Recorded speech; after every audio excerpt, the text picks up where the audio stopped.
I'm actually in my early 50s. Okay. Do you think we would get back in before you died?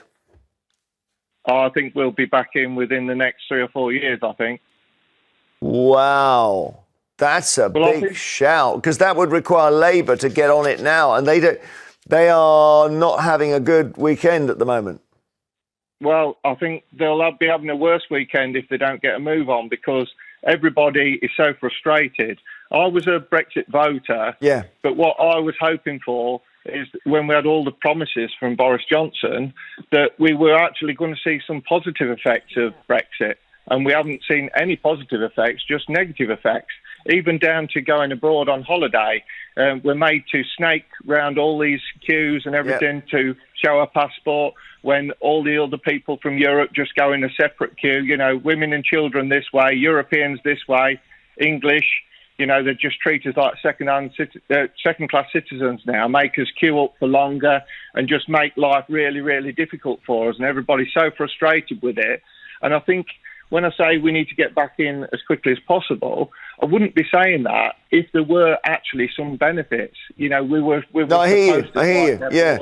Well, I'm trying. You know, the Bank of England governor says, "Look, I'm not saying it was a good or bad decision at the time, but we now know the economy's been damaged." He said. Hey everyone, a caller named Lee recently rang into the Jeremy Vine show to share his thoughts on Brexit and the possibility of the UK rejoining the EU. Lee admitted that he had voted for Brexit like I did, but now feels it was a mistake, largely due to the false promises made by Boris Johnson. What a shock. And the inconvenience he faced when travelling abroad. Interestingly, Lee predicted that the UK could rejoin the EU in the next 3 to 4 years. It's an optimistic timeline, isn't it? And to put it mildly. But whilst it's encouraging to hear other people regretting their Brexit stance and reevaluating their stance on Brexit, let's address the practical reality. The UK is not going to rejoin the EU in the next 2 or 3 years, and here's why. The UK would first need to apply to rejoin, which means entering a queue of candidate countries already waiting for EU membership. This process alone could take years. There isn't even agreement with the Labour Party, the governing party, on rejoining. The Conservatives, still dominated by Brexiteers, certainly wouldn't support it. And even the pro-European Liberal Democrats have been cautious about openly advocating for rejoining. For the UK to seriously begin the journey back into the EU, there would need to be a clear political will, and likely some sort of vote in Parliament, if not another referendum. None of this groundwork has even been started. Once the rejoin process begins, negotiations with the EU would take years.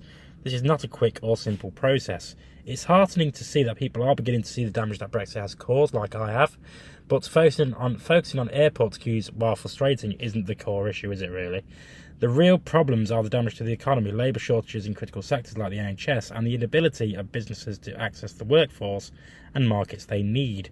Whilst Lee's change of heart is a step in the right direction, the timeline he envisions is absolute bollocks.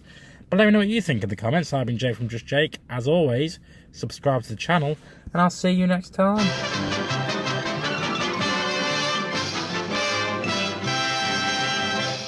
You actually made it to the end of the video. If you would like to subscribe to the channel, which, why haven't you already, is somewhere over there. And also, if you want to watch more videos, also check out over there. I've been Jake from Just Jake. See you later.